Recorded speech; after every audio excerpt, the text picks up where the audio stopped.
سأعود بكم الآن إلى المجلة التي بين يدي، هي مجلة هنا لندن، تعود في تاريخها إلى الخمسينيات، وهي بطبيعة الحال من إصدارات البي بي سي. في الصفحة 28 مقال يحمل عنوان لمحة تاريخية عن الموسيقى العربية، للكاتب العلامة الموسيقي هنري جورج فارمر. فارمر عين رئيس لجنة المخطوطات في مؤتمر الموسيقى العربية الذي عقد في القاهرة في ثلاثينيات القرن الماضي. هدف المؤتمر في الدرجة الأولى إلى تنظيم الموسيقى العربية وتطوير أصولها، مهمة صعبة كما يقول فارمر في المقال، فهناك فرق كبير بين الموسيقى المراكشية والموسيقى اللبنانية والعراقية والسودانية وبطبيعة الحال السورية. يتحدث المقال باستفاضة عن تاريخ الفن العربي والسلم الموسيقي والطريقة المثلى للحفاظ على هذا التاريخ وتدوينه. لفت نظري في هذا الاهتمام الكبير الذي أولته البي بي سي للموسيقى العربية، ولفتت نظري أيضا صورة على الزاوية اليسرى للمقالة، إنها صورة للموسيقار السوداني الشهير السيد أحمد المصطفى، صورة له وهو يسجل بعض المعزوفات والأغنيات للإذاعة. كانت البي بي سي رائدة في هذا المجال، وحصلت على تسجيلات في أرشيفنا للفنان السوداني أحمد المصطفى. ما رأيكم لو نستمع له؟ احتر خيالي واحتر جمالي، احتر خيالي واحتر جمالي، صعبا علي وصال صعبا علي وصالي، ودعني سافر سهر عيوني، ودعني سافر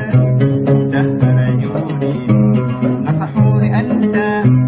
واترك شيوني، لو كان هواي يحبوهم ما كانوا يملموني،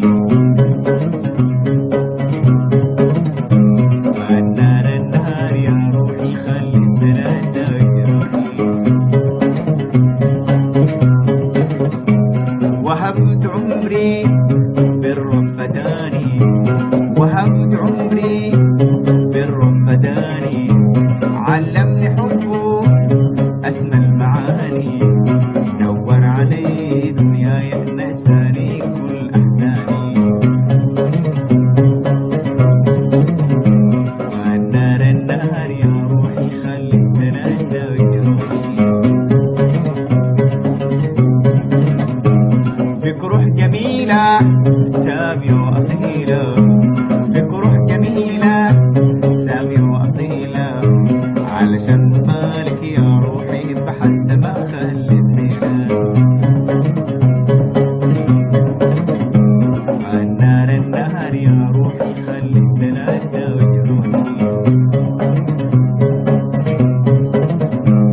منعوك وصالي همال المهني، منعوك وصالي همال المهني، يا حليل آمالك وآمالي انت الوحيدة اللي في بالي، النار النار يا نار يا حليل حياتنا اللي في بالي، بتمنى يسعد لو كان في بعدي، بتمنى يسعد لو كان في بعدي، وشوف هناه ويسيبني وحدي، هناه وهناي وسعد واغلى ما عندي، والنار النار يا روحي خلي الثلاثة وجروحي، وهبت عمري بالرب فداني، وهبت عمري بالرب فداني، علمني حبه أسمى المعاني، نور علي دنياي نساني كل أحزاني،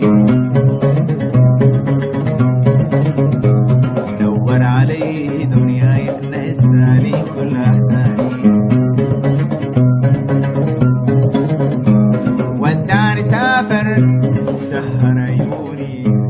على فكرة الفنان أحمد مصطفى هو أول فنان سوداني يشارك في فيلم مصري، وأذكركم هنا بأغنية رحماك يا ملاك مع الفنانة صباح، كان هذا في خمسينيات القرن الماضي.